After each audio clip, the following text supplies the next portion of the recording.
A warm welcome to our second thematic roundtable of the year, the Digital Development Roundtable. Thank you all for being here. Before we kickstart today's meeting, I'd like to share the agenda with you. So we'll have, 10 to 15. We start off, we'll have a little bit of welcome and introduction where I'm going to introduce us speakers. We have two very, very, exciting speakers joining us from different parts of the world. Eliana Bracciaforte, who is the co-founder of Workana, and Jaser Alharasees, co-founder of Robotna, who's dialing in from Jordan. We'll have a 10-minute Q&A immediately after the founder roundtable, followed by YAG pitches. Some of you all submitted your pitches. I know all of you all have been prepping for it. So it's a great opportunity for, Eliana and Jaser also to, review some of the pitches and give you some feedback about it.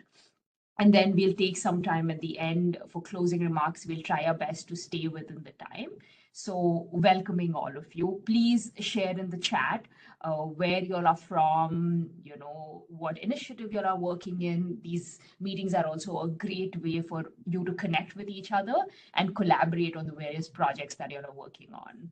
With that, I want to start introducing our first speaker, Eliana Bracciaforte, who's the co-founder of Workana. Welcome, Eliana. Workana is the biggest remote work platform in Latin America. The platform provides remote work through equal and unprecedented growth opportunities for both companies and talent in the Latin American region. She was a speaker at TEDx Cordoba in Argentina and was featured on the cover of Forbes Argentina magazine last year. So really excited to hear about your entrepreneurship journey, Eliana. Thank you so much for joining us.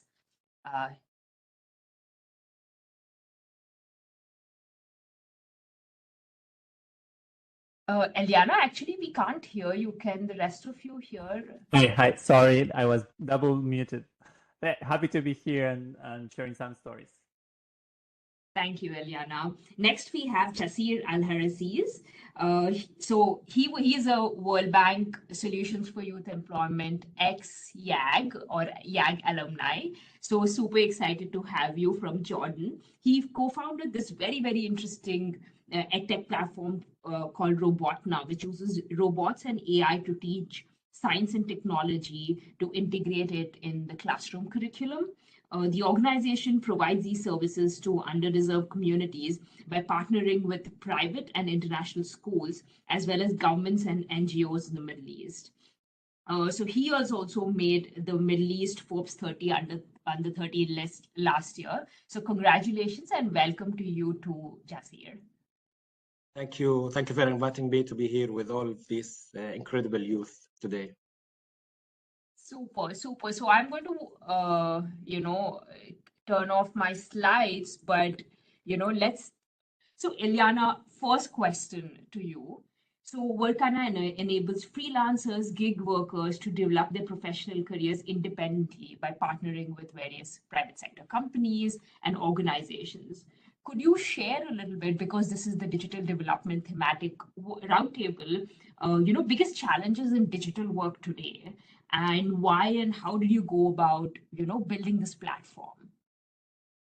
So digital work today, it's a tough one because we are seeing that now is the best time to work digitally, work online, work from anywhere. The tools we have to do it are amazing, are getting better. We can be incredibly efficient and productive working remotely and digitally, but companies are feeling they need to bring people back to the office and bring everyone in person. My opinion is that they are not doing it correctly. People now need a good reason to go back to the office and make it meaningful. And we're seeing workers that felt the freedom of working from home or from anywhere during COVID, really feeling that it's not fair, and companies feeling that they need to bring everyone back so they can have more impact again. And I think this is hard. And if you're building a company right now and you learn how to build remote teams and understanding when to bring them all together and when to work remotely and do it correctly, you're going to have a huge advantage accessing talent. So I want everyone to think about that. So opening up to remote work will be an advantage for you, for your company. And for us, we built Workana 12 years ago. It was a different time. We looked at broadband connections in Latin America as a metric. That was the big sign for us to see that remote work was going to be something. But not everyone understood that. And it took some time. And we went very slowly at first. And then we found how to become the biggest platform in the region. And that made us the leader there, and in Brazil and in Spanish-speaking Latin America and Spain, and it worked. Yes. I think you're muted. Sorry about that. I said more questions on that shortly about, some of those key milestones and, Okay. Your inflection points, so to speak, through the last 13 years. So with that, Jaser, with Robotna, you work with developing, skills in the STEM fields like robotics, AI, coding. There's already so many platforms online, right? Like free platforms that are accessible. Of course, we know that just 3 or 4% of people actually end up, doing these courses and finishing them. Many of them sign up. So curious to hear, in what seemed to be a little bit of a crowded market, how, what inspired you to work on this challenge? And, why did you start Robotna in your region? Yeah. I will start from here. I started Robotna because I think it's super important to teach kids about cool stuff like robotics, AI, and coding. In the Middle East, where I'm from, there are some problems with economic and politics that everyone talks about every day. But I wanted to focus on a different way to help my region, and that is through education. So I believe that if we teach kids in the Middle East about things like robotics and coding, it will help them a lot in the future. It's like giving them superpowers for jobs that will be important. I want to show everyone that by investing in education, especially in STEM, we are talking about STEM. What is STEM? STEM is science, technology, engineering, and mathematics. We can make our region better and get ready for an awesome job that will become in the future. The Middle East has so much potential, and through Robotna, I hope to help kids become ready for the future, so they can make a big difference in our world. It's not just about learning, Apoorva. It's about preparing them for a better future and preparing our region. The Middle East, they are always in the news. We are always in the news to talk about challenges we have, to talk about politics problem we have. No, we have to talk about how to help this region. And I think we can help the region through many things. And the best thing to help it with is education and the EdTech. Got it. Thank you, Jaser. Back to Eliana. So, you mentioned that the organization has been around for 10 plus years, and I'm sure, COVID also defined your company trajectory in some way with, the influx of, wanting to remote work, and now we are coming back to the workplace. So could you speak a little bit, both at like a human, because people say that entrepreneurship is like a very lonely journey. There are a lot of the founders on this group. So what were some of these key milestones that, and you can be unfiltered, this is a small group if you can, about some of the struggles, you all faced at different stages of the country, of the company, and how did you all, leverage those times to build over time?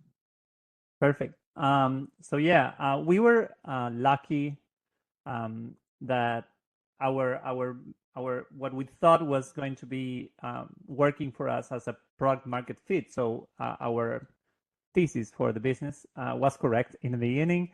We felt that there were some platforms for online work 12 plus years ago, but they were focusing in English-speaking countries, and there was nothing for Spanish speakers or Portuguese speakers. So our main thesis was, let's build something for Latin America, and that worked. But the problem was we had competitors, so we needed two things in order to be the biggest one. We needed to get funding, so getting investors. I'm sure many of the entrepreneurs here are going to look to raise capital. That's very hard, and I feel you. If you need help, please, you can reach out to me in LinkedIn, and I'll be happy to help with that too. And then the second one is finding growth. So finding a growth machine. So how you're going to start growing your clients. In our case, we are a marketplace. So marketplace have two sides. So you need to grow, in our case, clients and freelancers. And that was tough. And we were lucky enough to find a very good growth machine through digital marketing in the first few years. And that changed everything because we grew faster than our competitors. And people tend to go to the biggest marketplace because they're more demand and offers. So that's how we became the biggest one. And then we struggled to keep that growth, but at least we had a base that we could sustain, and then we could test out things to find new ways to grow. And COVID was the second boost we had in our history. It was a big one. And after that, it changed everything because the trend we were talking about, our online work, for many years, people looked at us as, that's very nice, but it's never going to be a big thing. It turned to be something. And now workers pushing for online work and more freedom at work, which is something I really believe in, helps Workana be in a different place. And we, in the last year, every month we break records on people signing up for the platform. That's because people are looking for this. And that's why companies are not understanding that this has come to be a reality for everyone. Got it. Eliana, probably if you allow me, I'm going to, this is not part of the script, but I'm going to geek out on what you just said. You know, you mentioned digital marketing. You know, yes. there are some digital marketing junkies also on the group. So curious to hear, you know, what are these innovative creative strategies that you've used? And your second question is on the demand side. You know, do you have to do something extra to, you know, pull in the private sector companies even today to come and engage very actively on the platform? So yeah, so what we found out is that it was a lot easier for the platform to grow on the freelancer side. It actually made, there was a moment where we had to stop the growth there because it was too much and it was going to bring the prices down of work, which is not fair for the people participating in the platform. The companies are difficult because it's very hard to convince people, and more in Latin America because of our culture, to do business with people they don't know. They haven't seen each other. They work online. They don't know who this person is. So convincing them was hard. We used, I don't think it's very modern right now to do what we did because 10 years ago it was. We use Google AdWords. In the moment, it's Google Ads right now. We use that a lot. We were very good at it. I worked at Google. My co-founders, they grew a previous company a lot with using Google Ads. So we were very good at it. So if you have that knowledge, if you have the skill, if you're good at social media, if you know how to do those things, then focus on what you know how to do. Try different things. We tried in that moment Facebook, Instagram. It didn't work for us. We never found a way to grow through those media, that kind of media. But I know it works for others. For us, it was Google. We optimized the hell out of it. We turned it into a machine. We had a 8-person team working every day. Our budget went from $3,000 a month to $100K. Then we lowered it to $15K, and still we got like 80% of the leads. So optimizing all the time is really good and it's healthy for you. So keep that in mind. And it still is. It still is one of our growth machines. We are now in the latest years. We built a second, what we call these growth machines. It's a sales team. We started working with bigger companies. These companies will not come through Google. So you need to reach out to them. You need to build a different strategy around it. It's a bit more expensive because you hire a team. It's harder to turn on or off. So it's a bigger commitment. So be careful with that. But it's the second biggest way of growing that we found out, and it has gone really well. We have companies like Unilever, Johnson & Johnson as clients right now. They would never have come before. We had to turn the way the platform works for them because they have different needs. So you need to learn what they need and adapt it to them. Right. And Eliana, on the platform, like for example, big companies like Unilever and J&J, like are they hiring locally or are they hiring global freelancers? For us, we work a lot with the local branches. So we work with Unilever Argentina, Brazil, Mexico, Chile, and they hire mostly freelancers from those countries. Maybe like Argentina hires someone from Mexico, but but it's mostly around the region. And Brazil hires Brazil because of the language. But that's how it works. Yes. Great. That's such exciting insights. So I think you mentioned to highlight the 2 points that you made. You identified that Google is your marketing growth engine to kind of get more and more people to sign up and join your platform, and that really helps. And I think that's important, right, to understand who your customer is and where they're hanging out on. For example, if you're a job seeker or if you're looking for remote work, you probably maybe are spending time on Instagram, but not a lot. Maybe you're spending time on like LinkedIn, you're spending time on Google because you're trying to leverage the various job engines there. And then on the other side, on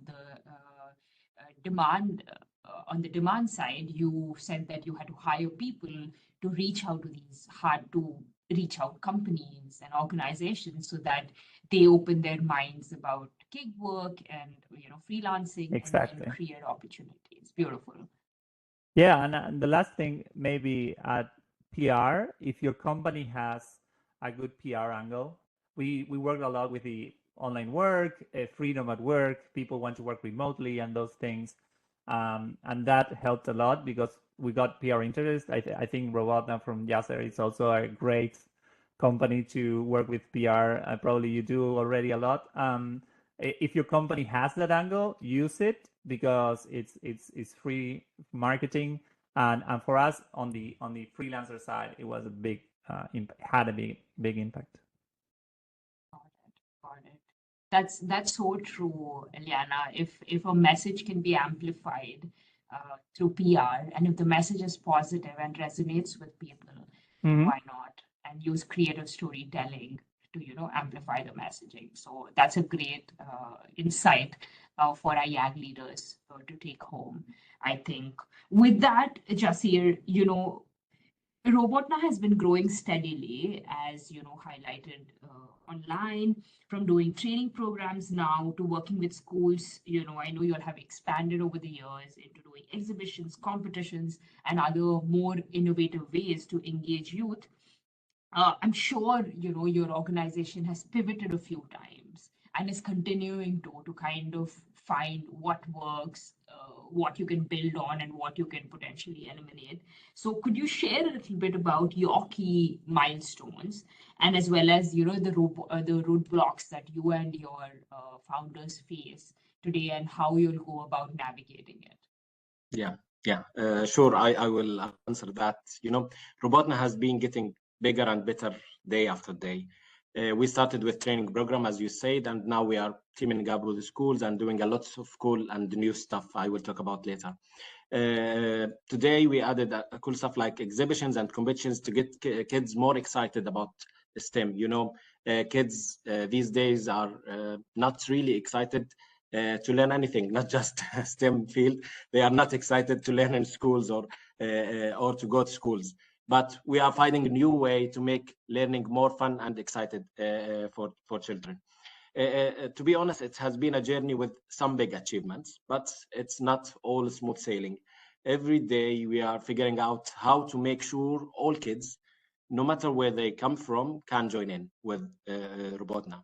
We faced a challenge with a lack of girls participating in our program initially.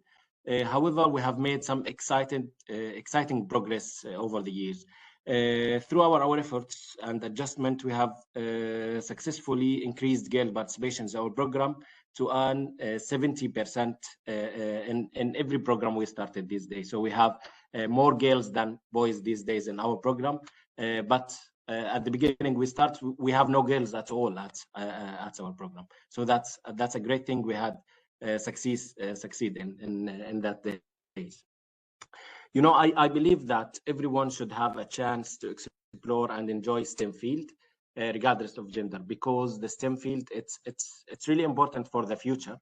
And also it's really fun. It's really fun to work on STEM field because every day you learn a new thing. Every day you learn about a new science, a new technology, and you can mix all of these things together. So everyone is not working on a STEM field.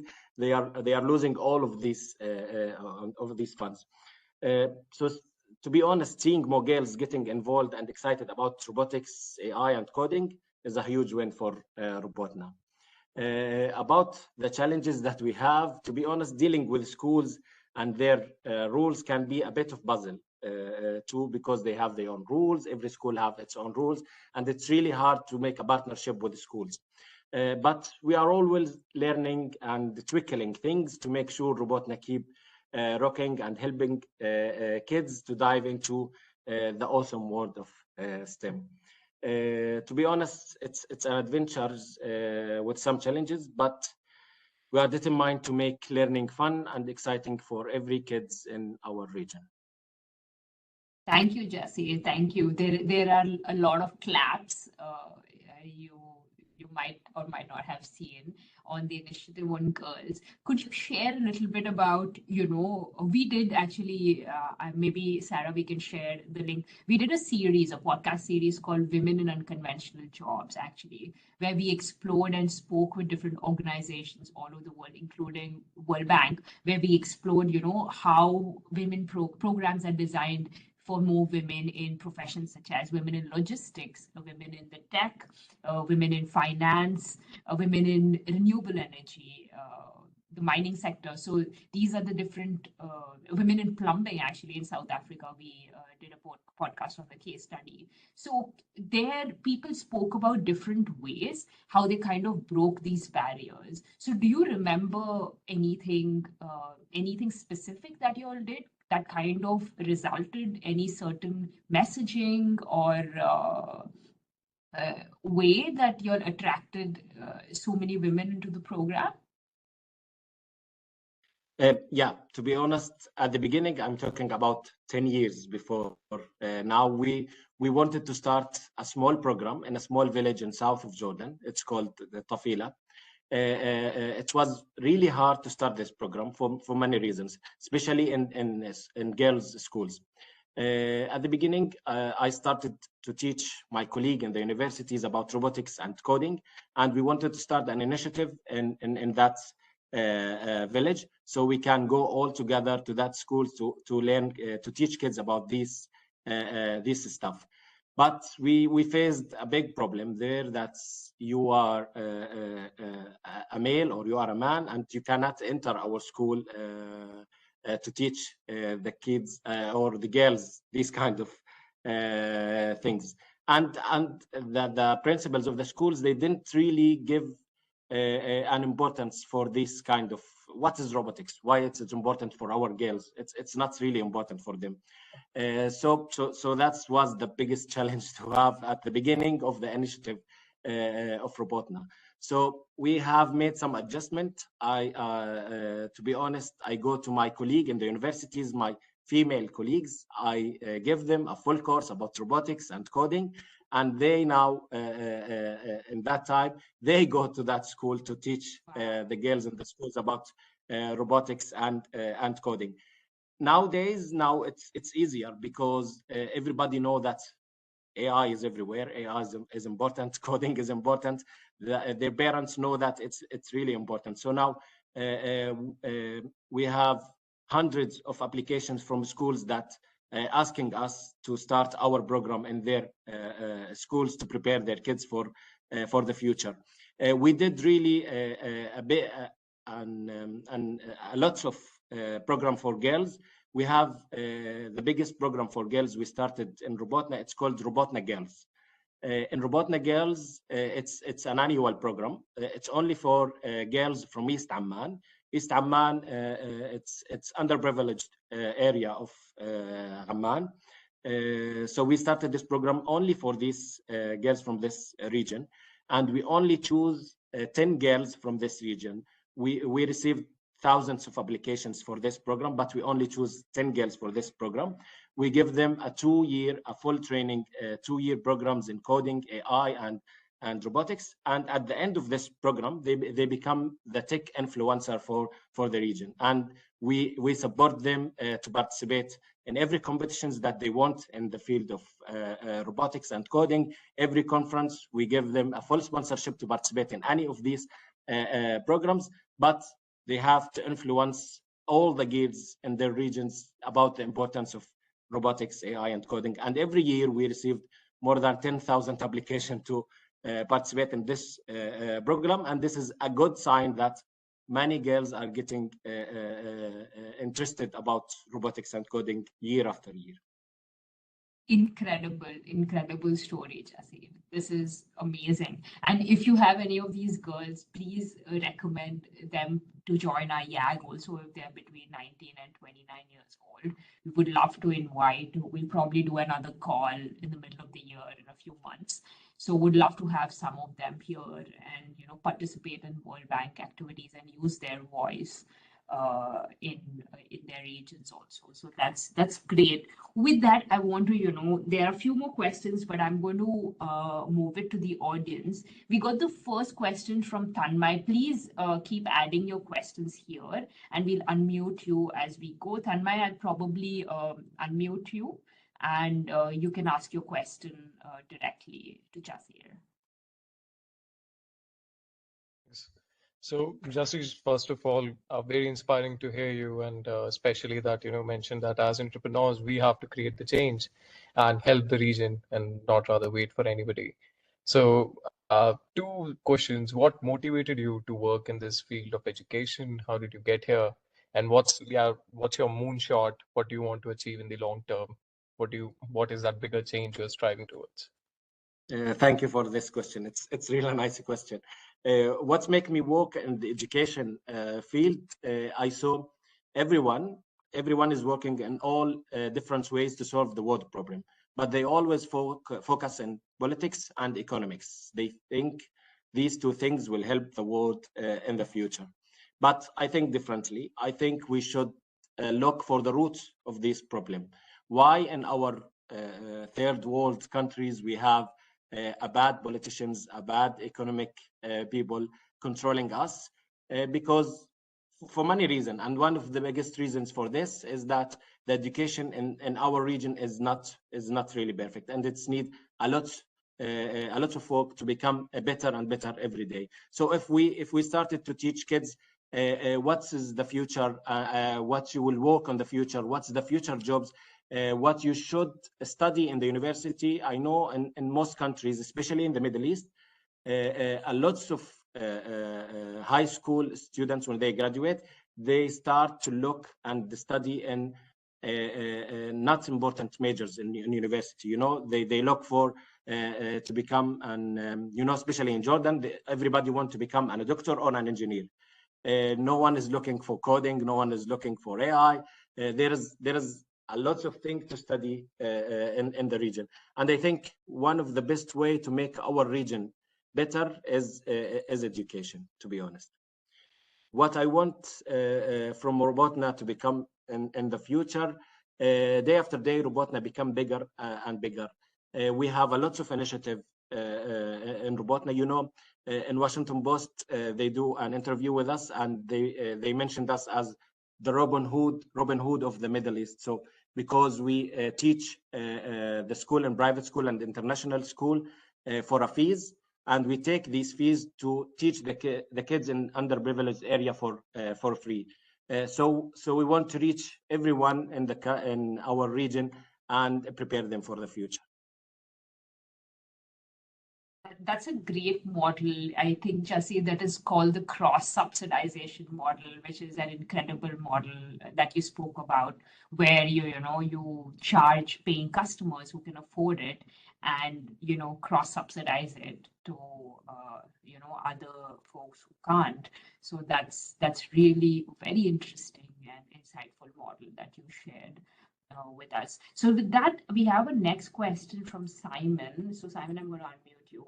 Yeah, please go ahead and ask your question. Yes, I guess so. The question is, what are the biggest concerns that companies bring up when it comes to hiring remote from, well, I mean, Latin America, but perhaps also the Middle East region?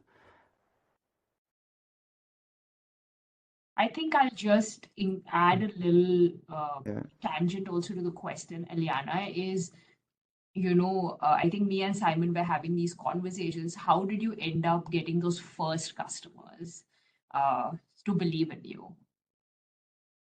Okay. So yeah, it takes a lot of convincing. I think you have to bring in some warranties when you try to convince someone to hire people that they haven't seen or spoke to. For us, when it's freelancers, there is already a lower cost of hiring someone because it's temporary, it's a shorter project. You can convince them of doing a smaller project and try things out. At Workana, we've always had a warranty on the funds, on the money. It's not the only cost of doing business because there is also time and other things, but at least the money, it has a warranty. So we tell the companies, you have all these warranties, we save the money, we tell you who the person is, we give you their profile, they have 5 stars, they've done already like 30 jobs with other clients. We asked our friends to post projects at Workana on the first few months, so we had some movement and we tested some freelancers. We hired a lot of people, a lot of freelancers through the platform at first. So that helped move the things around a bit. And then slowly but surely, we kept things moving. We talked to all customers, all the first potential customers that we had at the platform. They were not many, like it was very small. We had on the month 4 after we launched, we had 90 total projects done. For you to have an idea, we have 25,000 every month right now. So 90 is not so much. So you get you and your co-founders or the people that work with you. Hey, let's talk to everyone. Everybody that posts a project on Workana, it's going to get someone talking to them. Hey, what do you need? What are you looking for? We help them hire. So we reduced that the trust issue at first, and that helped a lot. And now it's impossible to talk to everyone. So it started automating things, and then now it's different because we have a critical mass of freelancers that have beautiful profiles already tested. And companies, I mean, it depends on the culture a bit. In Latin America, people like talking to each other. They like to meet for coffee. They like to know who they're doing business with. So it's a bit harder than someone in the US or Anglo-Saxon countries. I'm generalizing. It's not, and not everyone is the same, but at least Brazil, Argentina, Mexico, people like talking and knowing each other. So it's a bit harder. You need to bring more trust into the mix so people do business with you. Right. Great. Did that respond to your question, Simon? Yeah, I guess it does. But I'm also wondering how many of freelancers eventually end up actually getting hired or more stable? Do you see any data on that? Yeah, so the actual mix of freelancers, it's a small size versus the total signups we have. Like right now, we have 300,000 active freelancers. We have like 7 million signups in total, like the historical. But the active freelancers every month are like 300,000. Some of them are doing like longer term jobs, so they are not searching on the platform, but they are actually working on it. So it's a subset of the versus the quantity of projects that you have. So it's always it's a marketplace. You need activity to have activity on each side. So it depends on the size of the. But yeah, you can also focus. Like you focus on the clients and you talk to them. Also focus on the good freelancers that you have and that you know that they're like very active and they're very good at work and on their work. And then you can talk to them and keep them engaged and trying to bring them work. Like have a list of like the 50 best freelancers for each category that you have. So you can get them engaged with the platform and keep them on. Because if they don't make money, they won't be happy. So it's very important to keep them engaged. This applies for any company, I think. Super, great. Thank you so much, Eliana, for that response, and Simon and Tanmay for your questions. With that, we'll move into our pitch session. But Jaser and Eliana would love, either now, whenever you can choose to, what are your final, insights or closing remarks for youth? If there is one piece of advice or suggestion that you want to give to our young leaders today, what would that be? I can start, Eliana. To be honest, my advice to everyone here is always be positive, but always be prepared for the tough times. Now in our region, it's really tough to be in the Middle East this day, because I never thought that the world would categorize people based on where they live or their region. Today, the killing of children and women in Gaza every day is making the life is really hard in our region, and the world isn't just watching this day. There is a global disagreement, and the first time in the history, on the urgent need for a ceasefire. It's really make me crazy to think about this thing this day. To be honest, always all of you, we should always make sure to strengthen your communities, because you and only you can change the future of your nations, and put end for the injustice that you might face in your countries. Stay positive, stay resilient, and remember that your gathering and unities it's really crucial. It's you who will make the change for your countries. So always be positive. Wow, that was very strong message from Yasser. So take it very seriously. I totally agree. I'm going to add that remember it's a marathon. To build a company, it's not a sprint. It's going to take time. It's going to be hard, incredibly hard at times. Like Yasser was saying, it's also the most fun I've ever had doing something. So remind yourself why you're doing it, because that's going to help you out when it's the harder times. And also, it's very important, take care of yourself. Remember to take care of your health, mental and physical, because if you're in a good place, it's going to reflect on your company. So I know we like to work long hours and stressed and be stressed out and almost burning out all the time because we're doing this, but take the time to be well.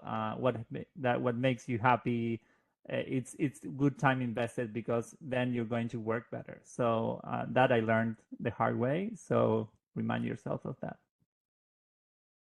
Those are both fantastic pieces of advice, Jaser and Eliana. Thank you so much for that. I'm sure, with this founders chat, our leaders have learned a lot from both of you. And with that, we'll move to our pitches. You all are welcome to stay and hear, what students have to say. And if you're not on a timeline, of course, happy. I know people are already connecting on LinkedIn. So I'm going to share my screen.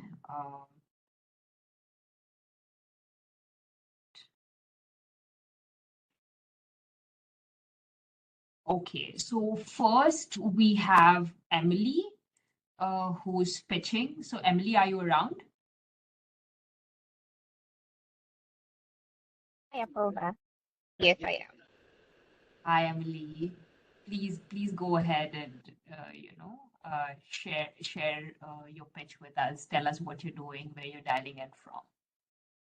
Awesome. Hello, everyone. My name is Emily Otiquason, and I'm calling in from Ghana at the moment.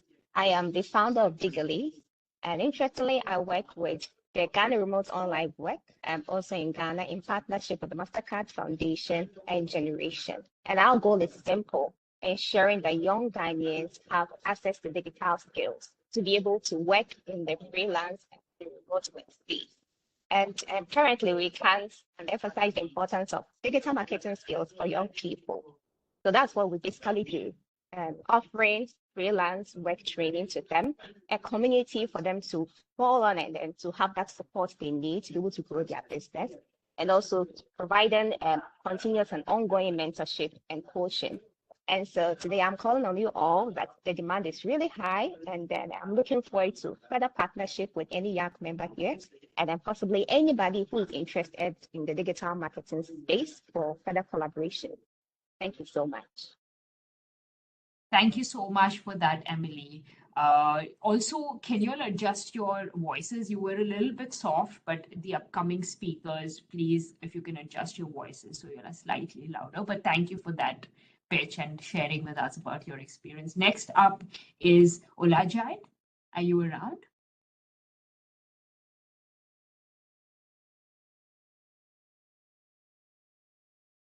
Okay, so if he's not here, are you able to unmute yourself and present? You should be able to. Oh, he just left the meeting. Maybe he's going to come back. So he's the founder of AfriMart, an e-commerce platform focused on, specifically agro-allied products in Africa, as well as antiques and crafts that include, interesting artifacts, handloom, goods, and also music instruments. So his vision is to boost the incomes of local craftsmen and rural women farmers from his region. So maybe at some point, if he comes back, we'll hear from him. Danielle, are you around?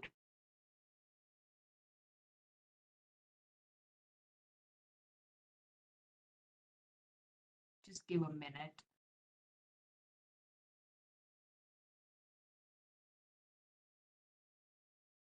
Okay, so Danielle also is one of our core YAG members. She also co-leads the digital development roundtable. She is, I think, traveling right now, so maybe I'll share a little bit about her. So she works very closely in Caribbean and Latin America. Right now, she's working on a UNICEF project that is rolling out a chatbot for teaching life and job readiness skills to out-of-school youth.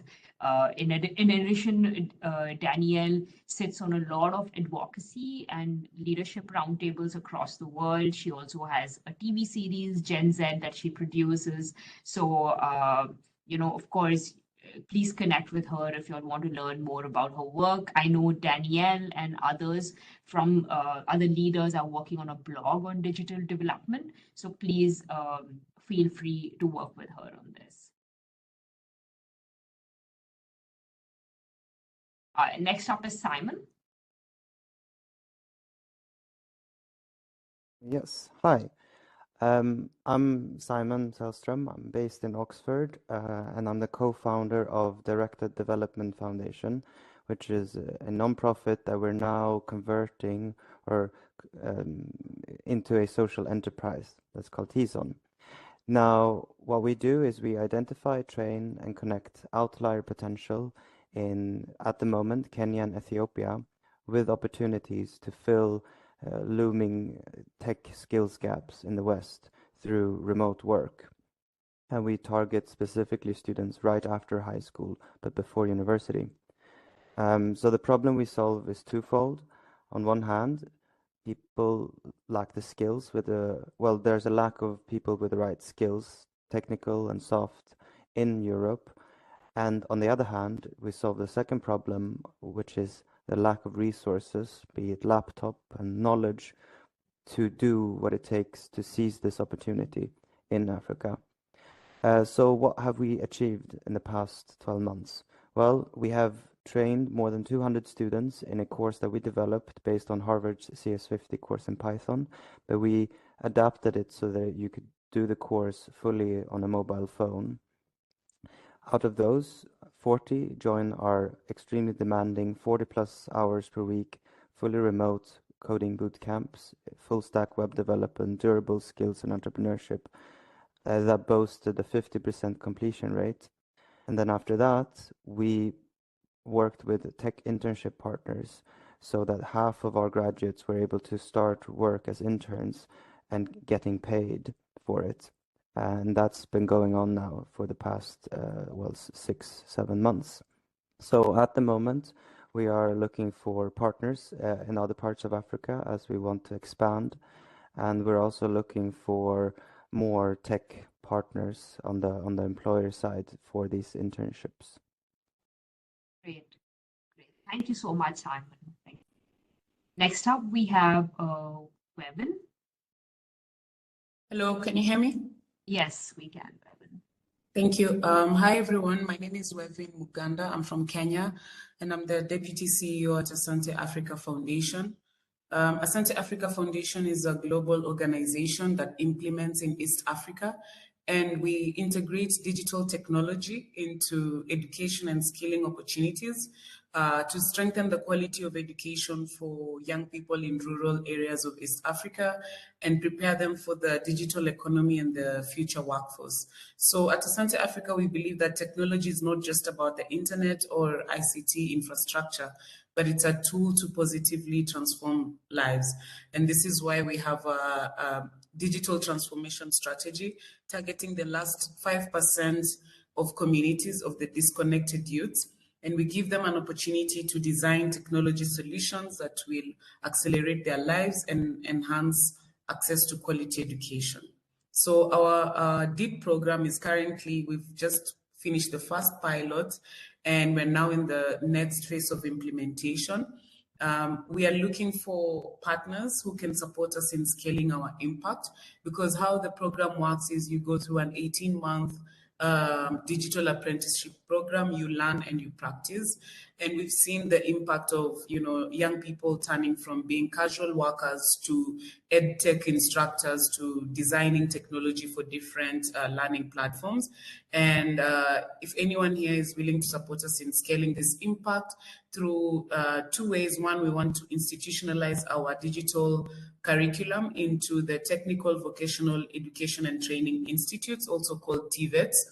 And then we also need youth mentors with digital expertise. I've seen a couple of them here today, so I'll be reaching out later, who can provide continuous mentorship to our apprentices and continue to build their capacity in digital technologies. Thank you.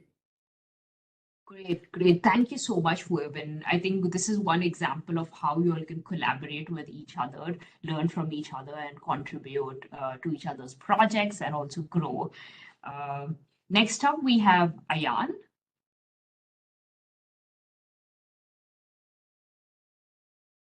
Hello, I hope we're all well. I am Ayan Kenan. Sorry, it's Ayan Kenan. I am the founder of Technia School.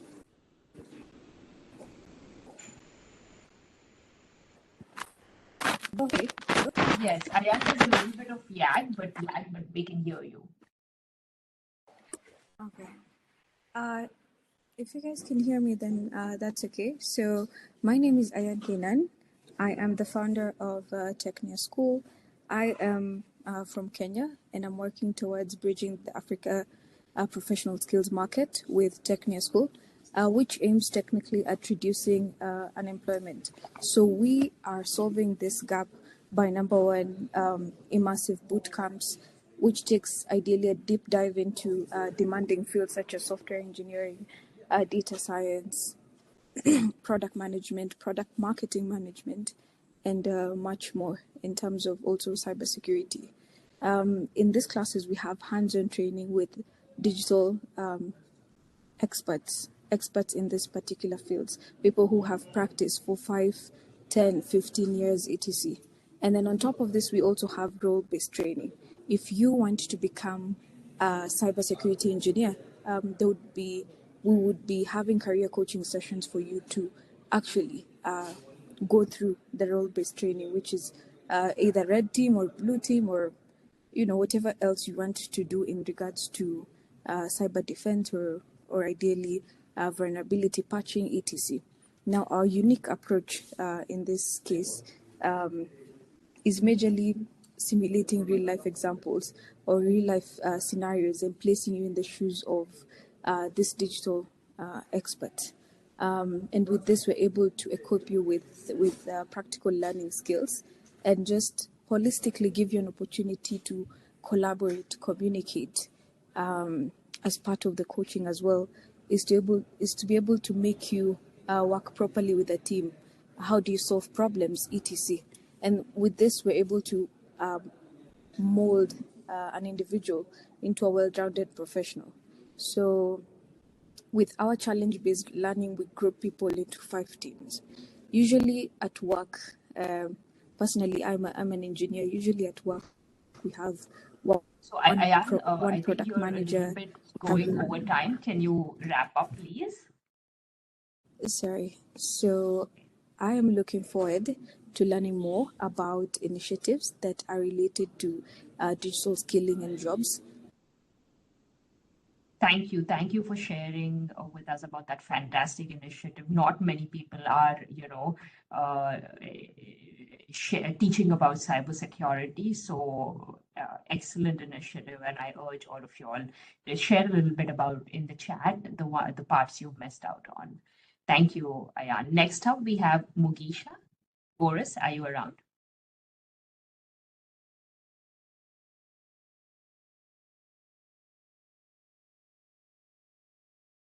So maybe Mugisha is not around. So I'm going to talk a little bit about, so he's one of the co-founders of Tubio, an online marketplace that empowers youth to monetize their skills to reduce. So this is a very interesting platform that they are building that bring in youth who are looking for work. I think what makes them unique is that they are collaborating very closely with companies to ensure these youth on the platform are actually employed and are not mostly on the platform struggling to get this job. So they're making these one-on-one connections and bringing the employers as well as youth who are looking for earlier jobs in their early career professionals to get and make this matching in very close alignment by working on both sides. Next up, we have Vivens. Vivens, are you around?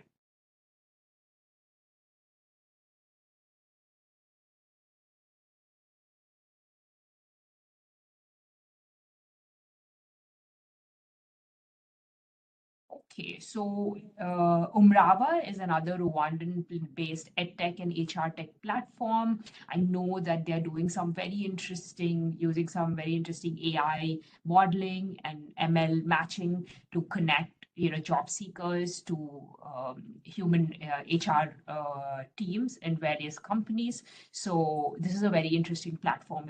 Please do connect with him if you all want to learn more about this. Next up, we have Brian. Brian, are you around? Yes, I'm around. Good evening, everyone. It's evening in Kenya. So, Brian. Brian, could you speak up a little bit, please? Be a little bit louder. Thank you. Ritu from Kenya. Can you hear me? Yes, we can. Hello. Yes, Brian, we can hear you. Okay, so I'm Brian Ritu from Kenya, and I'm the co-founder of Akili Cash, a financial literacy platform through gaming. So what we've done is we've gamified key financial concepts around saving, budgeting, investing for behavior change around money, because there's a big challenge of gambling around youths in Kenya. So I'm looking to collaborate on initiatives that utilize gaming for for empowerment, education, and basically empowerment in short. So that's all about Akili Cash. So the game itself is a virtual train. So as you go around the journey, you learn about those key concepts. Then we link you up to the service providers themselves. And with that, with positive behavior on money, I believe we are economically empowered to take on more dignified jobs. Thank you. Great. Thank you so much, Brian. Next up, we have Emerald. Hi everyone, good day. I hope all of you are good. My name is Emerald Akalmere and I'm the founder of Afrotech Excel. I'm from Nigeria, where I work towards harnessing the power of technology to accelerate innovation and empower African entrepreneurs, technologies, and innovators. And we do this by focusing on three core programs, which are mentorship, skill development, and community building. We understand the value of experience, so we connect aspiring tech talent with experienced mentors who have gained so much valuable experience in their field to guide them through their entrepreneurial journeys. We understand the impacts that tech has, AI has, and we don't just want to teach girls just how to code or how to learn how to build robots or just how to learn, just theory and practicalities, but how they can, hone their skills to make money, to improve their environment, to actually begin their entrepreneurial journeys. With our skill development, we equip individuals with the technical and soft skills that are needed to thrive in the digital economy, fostering a generation of tech-savvy Africans. We also engage in community building, where we create a platform for collaboration, knowledge sharing, and networking, fostering a supportive and connected ecosystem. Now, in addition to all these programs, we're very passionate about empowering girls to embrace technology and explore its potential. That is why I'm so excited to announce our upcoming AI bootcamp for senior secondary school girls. Now, this initiative will equip girls with the fundamentals of AI, so it will open doors to exciting careers and allow them to contribute to the innovative solution for Africa's future. However, to make this vision a reality, we need your support. You can support us by spreading the word or actually donating to empower hundreds of girls with the tools to become tomorrow's AI leaders, entrepreneurs, and problem solvers. I am going to leave a link in the chat to my LinkedIn. If you want to learn more about the initiative, if you'd like to start, we really appreciate that. I mean, you can just imagine the impact these girls can have on their communities, their countries, and the entire continent by doing their bit by using technology to maximize humanity potentials, endless possibilities. Thank you so much, everyone. I'm looking forward to collaborate with everyone on this call if it's possible, and I'm also looking forward to learn about other initiatives that are related to digital skills and jobs. Excellent, excellent. I see Eliana smiling as well. So yes, Emerald is great. She's been, I think, teaching young girls how to code from the age of 12 or 13, if I'm not mistaken. So Yeah. she's been working with women right from when she was out of her mom's womb, I guess, to channel. So thank you so much for that pitch, Emerald. Next up, we have Tanmay.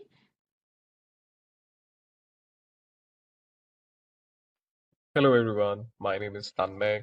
I'm from India and I'm the co-founder and CEO of Enweave, which is a digital infrastructure weaving environmental actions across India. Today we know that the ecological degradation of our planet is at an unprecedented scale and demands urgent action. We also see that there are several citizen groups and organizations who are undertaking inspiring efforts around afforestation, biodiversity preservation, water body rejuvenation, and other environmental activities to support the cause of ecological and environmental restoration. However, these initiatives are often siloed and lacks access to basic resources such as skills, technology, data, and finance. Even if I today ask you how many environmental projects are running near you, you might not know much. But if I ask you how many restaurants are running near you, you will quickly pick out some applications in our region and be able to tell me. So at Envy, we provide a one-stop platform for individuals, communities, and organizations to come together, launch environmental initiatives, and get that support from volunteer funders and experts. We see that education and awareness creation is a major enabler in our work and can create manifold change. And I'm looking to collaborate and looking forward to learn more about other initiatives uh, on scaling climate educations and education-related initiative in different regions. I'm putting my contact details in the chat, and please do reach out for brainstorming and exchanging ideas. Thank you. Thank you so much, Tanmay. Tanmay is doing some investing, very interesting work. I think he's building the Yelp of social impact organizations in India. So very excited to see how your organization's work unfolds. Next up, we have Adamu. Are you around, Adamu? Yes, I am here. Hello, everyone. Can you hear me? We can hear you, Adamu. Yes, my name is Adamu, and I'm joining from Senegal, but I'm currently in Niger. I'm from Niger. We're tackling a significant challenge faced by young entrepreneurs worldwide: the gap between academic knowledge and the hands-on skills needed to thrive in the digital economy. So picture this: a young entrepreneur full of dreams and ideas is stepping in the vast world of business for the first time. The excitement is palpable, but so is the uncertainty, as many of you might read here. Where does one start? How does one translate the classroom concept into a living, a breathing startup?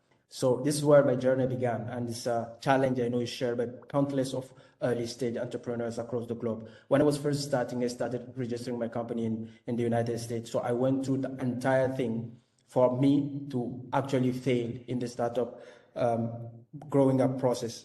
Which is a big challenge. So born from the realization that there's a gap to be built between the academic learning and the real world doing, our newsletter is the solution for those navigating the early stages of their entrepreneurial journey. We're here to make sure that when you're standing at the crossroad of what now and how exactly, you're never alone.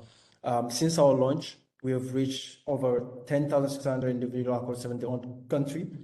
And today we boast an active community who eagerly await our content each week. So our solution doesn't just inform, it also, we hope, transform by making complex ideas very accessible and actionable. So we're trying to build a global network of informed, capable entrepreneurs ready to make their mark on the digital world.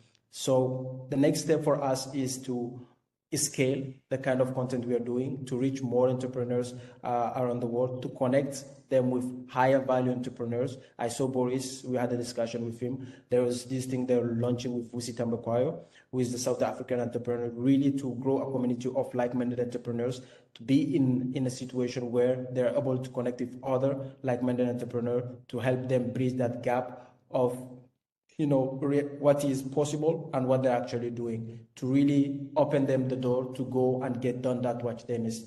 So thank you so much, everyone, for sharing your stories. And I saw a lot of people that we have things in common, and I look forward to engaging with others and see point of parity where we can share together in this journey. Thank you. Thank you so much, Adamu. Adamu's organization, newsletter Insiders, is also one of the winners of the World Bank's Blog for Dev challenge. So please go ahead and subscribe to his channel. Share your web links and other information, Adamu, in chat. Next up, we have Irina. I know Irina is scheduled to join the call. Olajide, I know you're back. Do you want to give your pitch? I unmuted you. Yes. Can you hear me? Yes, we can. Okay. Good day, everyone. My name is Olajide Ojeni from Nigeria. I'm the founder of AfriMart, an e-commerce platform with a mission to bridge continents, empower communities, and celebrate the richness of African heritage. Now, AfriMart empowers local farmers and craftswomen, creating a direct avenue for them to showcase their products to a global audience. Agriculture and food security are the core of our initiative, and by sourcing directly from communities, we stimulate production, create jobs, and provide a stable income. Our platform connects consumers worldwide with high-quality African products, from agri-light goods to traditional art, clothing, and musical instruments. At AfriMart, we are not just selling product, we are sharing ideas, culture, and sustainability. Our business model is not just about transaction, it's about transformation. We transform lives, communities, and the perception of African goods on a global stage. Our target market is you, individuals who appreciate authenticity and those passionate about supporting small-scale farmers and artisans in rural areas. I'm excited to be part of the YAG community. And in case anyone here is interested in collaborating with us, please let me know. Thank you very much. Thank you, Olaje. Thank you. I know we are running out of time. We have one final pitch for today, Abdullah, last but not least. So please go on and share about your digital platform before we wrap up.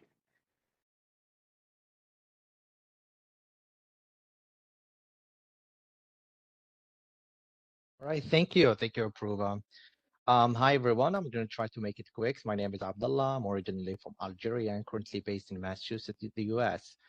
Let's just be honest. How can we make the world a better place? This is a question that every founder is been thinking about it and have like a different answer. Each one of us have different answer. For us, we see that changing the world is providing equal access to opportunities to people. Doesn't matter your race, doesn't matter your gender, doesn't matter where you live. We have to provide like an equal access to opportunities based on skills and not on resumes.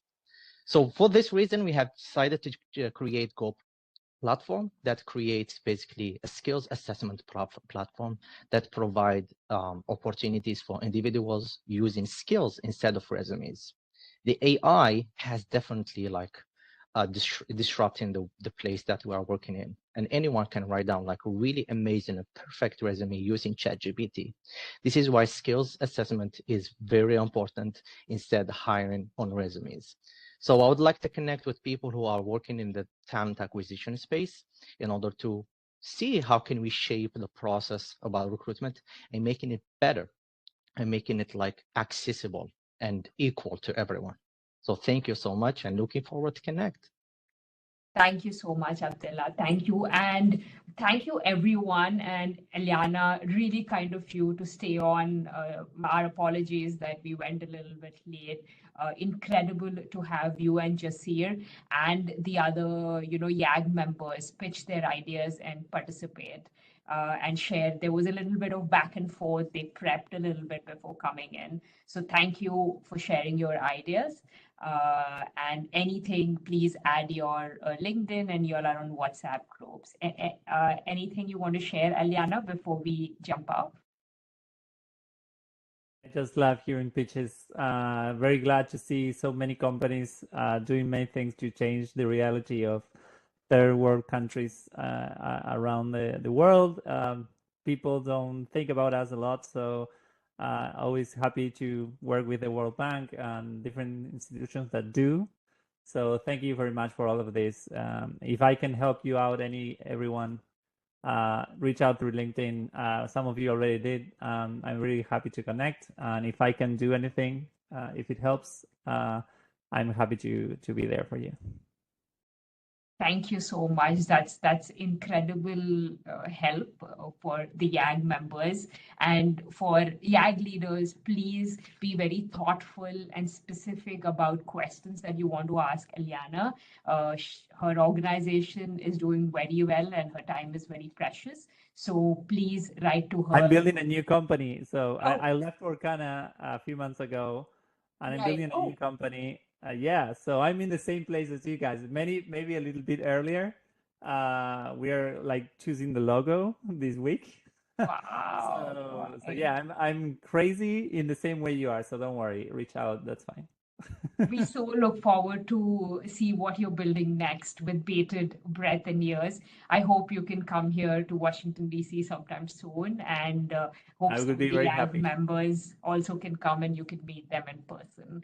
Sure. So thank you again for your time, and thank you everyone for joining in, and hope you have a great rest of the week. Take care and talk soon. Thank you.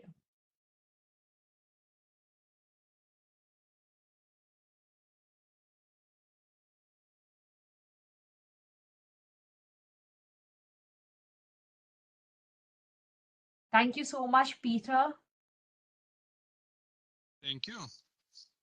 Thank you. So I'm going to, exit the meeting. Okay. Thank you, I'm Peter, ending it. for your help. Thanks. Bye.